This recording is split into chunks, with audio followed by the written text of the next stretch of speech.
The appearance of Gary Cooper in High Noon occurred during a pivotal point. His health was deteriorating, his career was on the decline, and he was afraid that he was too old for the part at 50 years old. Editing removed the film's original beginning and closing sequences, changing the narrative to center on Cooper's triumph over adversity and producing a masterpiece that not even his critic John Wayne could deny. Gary Cooper came into this world in Helena, Montana on May 7, 1901, with the birth name Frank James Cooper. An unusual spring blizzard that dropped 18 inches of snow on the city made his birth all the more noteworthy. His father had to enlist the aid of a neighbor to bring him home since the roads were impassable. It seems like this unconventional beginning hinted at the extraordinary life he would have later on. His English parents, Charles and Alice Cooper, instilled in him an appreciation for both the simplicity and sophistication of American life. Gary and his elder brother Arthur were transported to England to live with their mother's family when they were 6 years old.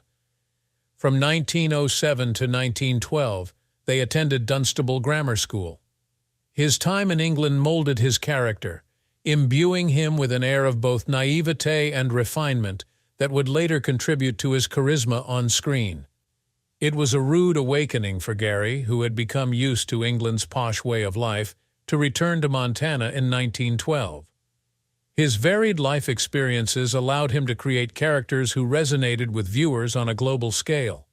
He was left with a limp and slightly bow-legged legs after a vehicle accident when he was 15 years old. He rode horses for hours as a form of rehabilitation, but he didn't see it as training for his career as a Western movie star. Becoming an actor wasn't Gary's original plan. After relocating to Los Angeles in 1924, he failed miserably in his attempt to sell newspaper cartoons. Then he crossed paths with Jim Gavin and Jay Willey, two ex-rodeo riders who informed him about chances in the film business. He began his career as a film extra and stuntman, making $5 per day, or $10 for more risky stunts. He did daring things like tumble from speeding horses in low-budget westerns. His calm demeanor and lack of drama were on full display when he once said, "One fall a day is enough." This was in response to a particularly dangerous fall. Gary appeared in more than a dozen films throughout this time, with days going by where he appeared in 3 films straight. His agent recommended he get a new name, which he did. He was named Gary after a town in Indiana. After director Clarence Brown saw his magnetism and offered him a chance, he got his first little speaking part in The Eagle, 1925. He was able to elevate himself from extra to actor thanks to this small part. With the silent picture The Winning of Barbara Worth released in 1926, Gary finally broke through.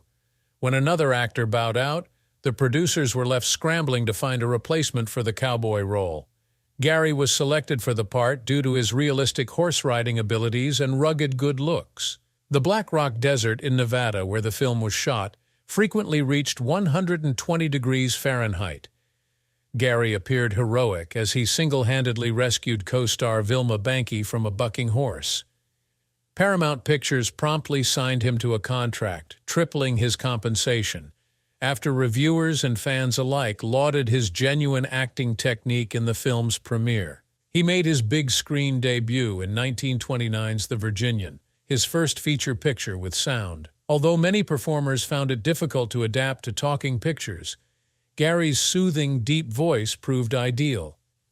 He put in a lot of time with a vocal coach to hone his craft, and his signature sound is calm assurance. During filming in Wyoming, he had to cross a treacherous river. The swift flood carried him and his horse downstream, but he emerged unscathed. At its debut, The Virginian was a smashing hit, earning him critical acclaim and a whopping $1.50 million, a significant figure for the year, at the box office. He became a household name because to this part, which also defined the ideal Western hero, quiet, powerful, and moral. It was a stepping stone to many more memorable parts for him later on. In 1932, Gary landed his next major part in the film A Farewell to Arms. He performed the role of Lieutenant Frederick Henry, a World War I ambulance driver, in the critically acclaimed and commercially successful film adaptation of Ernest Hemingway's novel. Its strong anti-war sentiments and portrayal of an affair, however, caused the Catholic Church to condemn. Despite his early disapproval, Hemingway eventually became a close friend of Cooper's and insisted that he play a leading role in the film adaptation of his novel For Whom the Bell Tolls. A number of years later, the picture was nominated for 4 Academy Awards, including Best Picture, and it took home 2, Best Cinematography and Best Sound Recording. Afterwards, Cooper portrayed the role of Longfellow Deeds, a man from a small village who finds himself unexpectedly bequeathed a fortune and resolves to put it to good use in Mr. Deeds Goes to Village, 1936. The film, which Frank Capra directed, made almost $2 million and was another huge hit. Cooper received his first Best Actor Oscar nomination for his sincere portrayal. In addition to 4 nominations, including Best Picture, the picture garnered Capra the Oscar for Best Director. A radio show and a television series were subsequently created based on Cooper because audiences adored his character. Mr. Deeds' triumph solidified his image as the upright, courageous American, a character that would shape his career for the most part. Lupe Velez's romance in particular was a major part of Cooper's love life. They began their passionate relationship in 1929 when they met on set of The Wolf Song. Because of her flamboyant attitude, Velez was nicknamed the Mexican Spitfire and was involved in several high-profile controversies. Public altercations and dramatic situations characterized their troubled relationship. She once followed him around a party with a knife, sending him running for cover in the restroom. Exhaustion and weight loss were symptoms of the stress that he was experiencing. A family conflict began when Cooper's mother publicly declared Velez nasty. In 1931, when Cooper made the decision to flee to Europe, the relationship reached a boiling point. Fortunately, Velez missed her target when she arrived at the train station armed with a gun, but the incident still garnered widespread media attention. Despite the damage to his reputation, his star rose after the affair, thanks in large part to the adoration of women for his bad boy persona. Cooper then made it a priority to mend his public image by avoiding lighthearted parts and maintaining a low profile in his private life.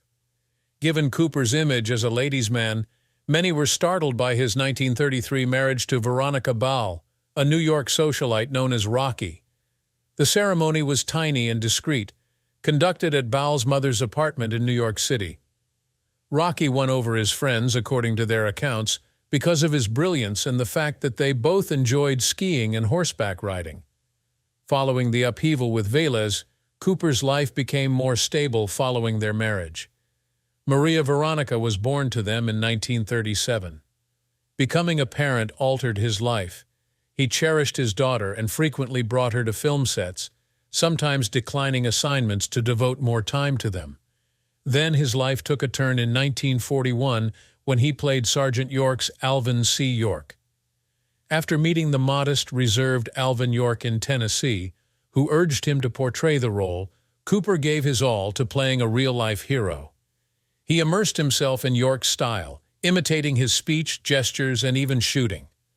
The work was worthwhile, as Sergeant York earned $6 million to become 1941's highest-grossing film. His performance was described by critics as forceful and full of passion. Cooper earned his first Academy Award in February 1942 at the Oscars and modestly presented it to Alvin York. Veterans also presented Cooper with a unique medal for his role in fostering patriotism. While he was a staunch Republican and an ardent conservative in his personal life, his films from the 1940s frequently had powerful anti-fascist sentiments. For Whom the Bell Tolls, 1943, he portrayed American soldier Robert Jordan, who fought in the Spanish Civil War. After the FBI investigated him for making false accusations that he had spoken at a communist gathering, the video caused controversy despite its toned-down political theme. In a later 1947 appearance before the House Un-American Activities Committee, Cooper explained his rejection of screenplays that appeared to advocate communist ideology. Despite the complex politics of the day, his decision showed that he remained loyal to his ideals. Serious health issues began plaguing Cooper in the late 1940s. By 1949, he had anemia, jaundice, and hernias in addition to his worsening stomach ulcers and hernia procedures. His once strong and vibrant image began to wane as a result of the difficulties he had at work and the many vacations he had to take due to these challenges. During this time, reviewers and fans alike were underwhelmed by his performances in films like Unconquered and Saratoga Trunk, praising him for his trademark charisma. Things in Cooper's private life remained chaotic. He started an affair with Patricia Neal, a much younger woman, in 1948 when they were filming The Fountainhead. For 3 years, they were deeply involved with one another. Cooper briefly contemplated divorcing Veronica "Rocky" Ball in 1950 when Neal fell pregnant with his kid. The potential for a public scandal, nevertheless, caused him to rethink his decision. Having an abortion was a life-altering choice for Neal, and in 1951, following an angry argument with Cooper's mother, who held Neal responsible for her son's health problems, she stopped their affair.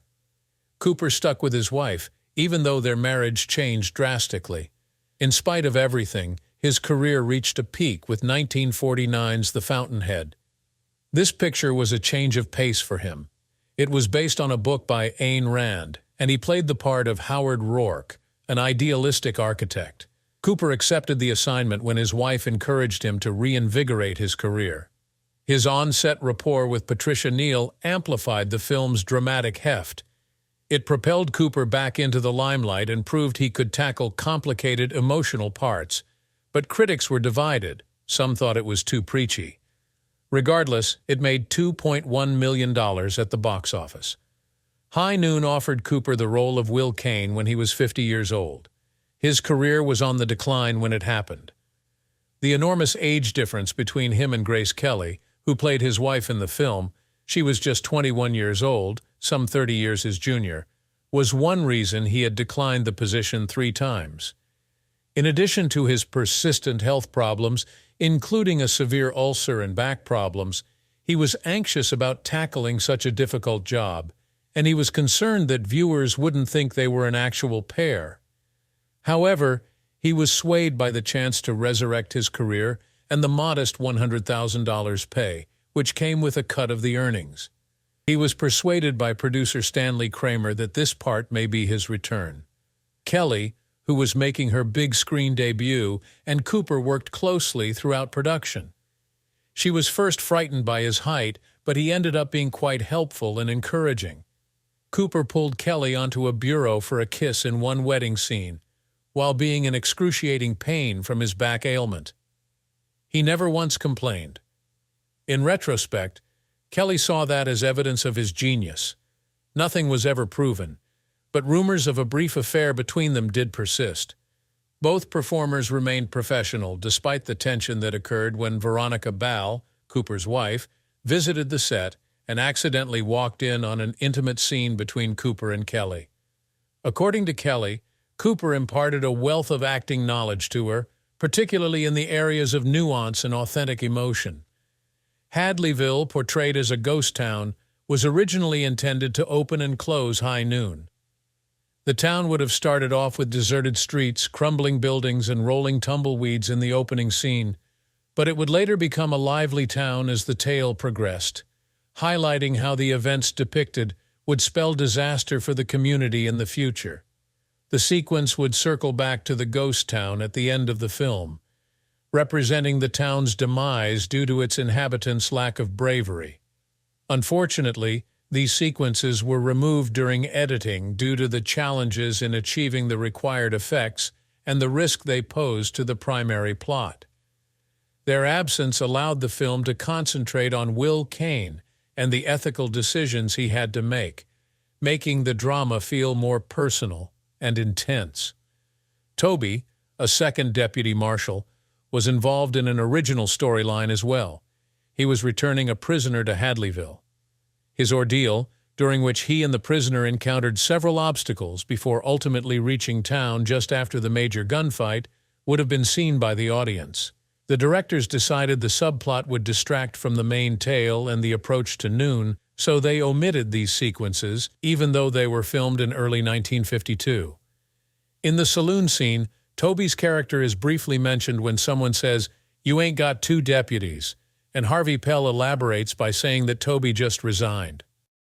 Since Toby's plot was axed, this line, which originally applied to both Pell and him, now reads like a footnote.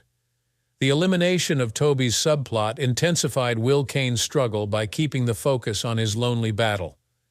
When High Noon first aired on July 24, 1952, it was completely different from any previous Western. This picture took a fresh approach that confused some at first but won over reviewers and moviegoers with its focus on difficult decisions and inner conflicts occurring in real time, rather than the usual gunfights and action that most Westerns featured. "A Western to end all Westerns," was the description given by one New York Times critic, while another reviewer praised it as one of the all-time greats. An impressive feat for a picture that cost only $730,000 to create, particularly during a time when television was luring viewers away from cinemas.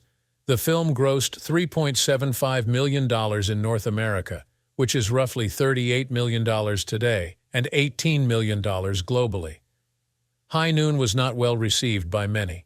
Famous Western actor John Wayne scoffed at the picture, describing it as the most un-American thing I've ever seen. He also blasted Marshal Will Kane, the hero, for coming out as weak since he sought assistance from the townsfolk instead of taking a stand on his own. According to Wayne, a genuine Western hero should depend entirely on himself. Howard Hawks, the film's director, had a similar view, saying, "I made Rio Bravo because I didn't like High Noon." In 1959, Hawks and Wayne collaborated to create Rio Bravo, which they saw as a representation of the ideal Western. They had political as well as story-related complaints. For them, High Noon was a satire of the Hollywood blacklist, which had communist sympathizers as its targets. Wayne, who was a supporter of the blacklist, took offense to the film on a personal level, while Will Kane stood for those who were against it. Regardless of these debates, something unexpected happened when High Noon's Gary Cooper won the Oscar for Best Actor. Because of his illness, he asked John Wayne to receive the honor in his stead during the event.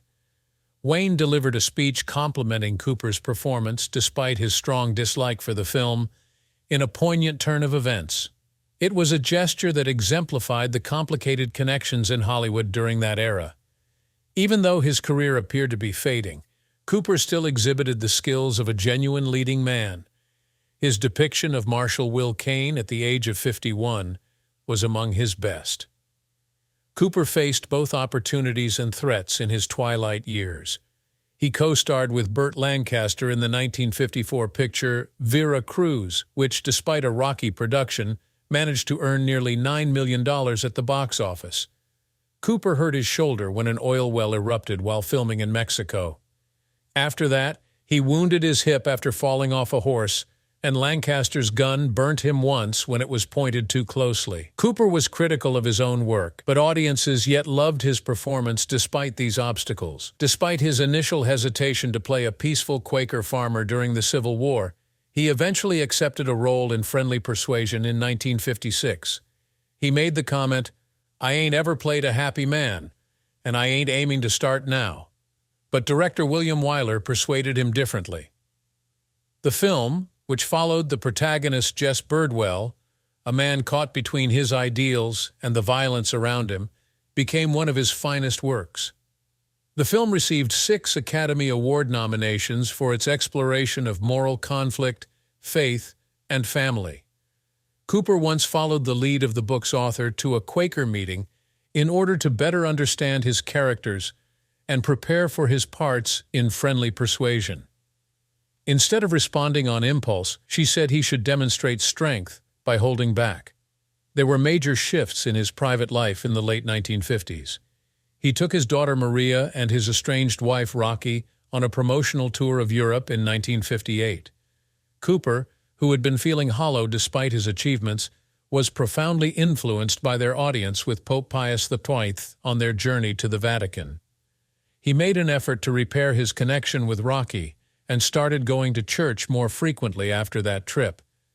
In addition, he became fast friends with the local priest, Father Harold Ford.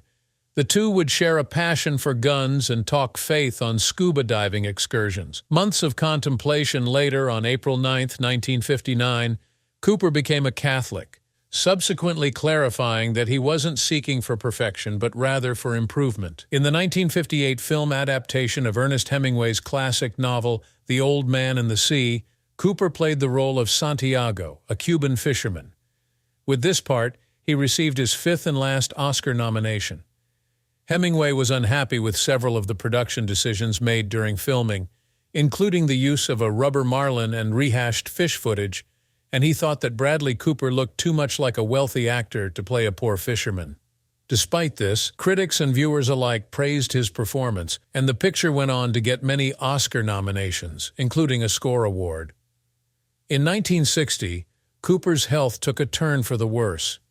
Surgery to remove prostate cancer metastasized to his colon was performed in April. A few weeks later, he needed yet another operation to remove a tumor from his gut. He finished filming one more film, The Naked Edge, in spite of his deteriorating health.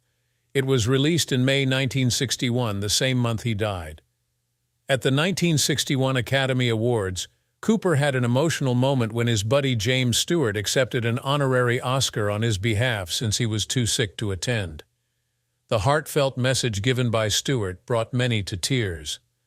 Pope John XXIII, Queen Elizabeth II, and President John F. Kennedy were among the many foreign leaders who sent condolence letters shortly after word of his serious condition spread. Cooper courageously confronted his sickness, asserting his unwavering faith in God's plan. On March 13, 1961, he made his final public appearance at a boxing bout in Miami, where he maintained an air of dignity while looking fragile. At the age of 60, Gary Cooper died at home on May 13, 1961, with his family, a priest, and his doctor at his side. He was one of the most revered and adored performers in Hollywood.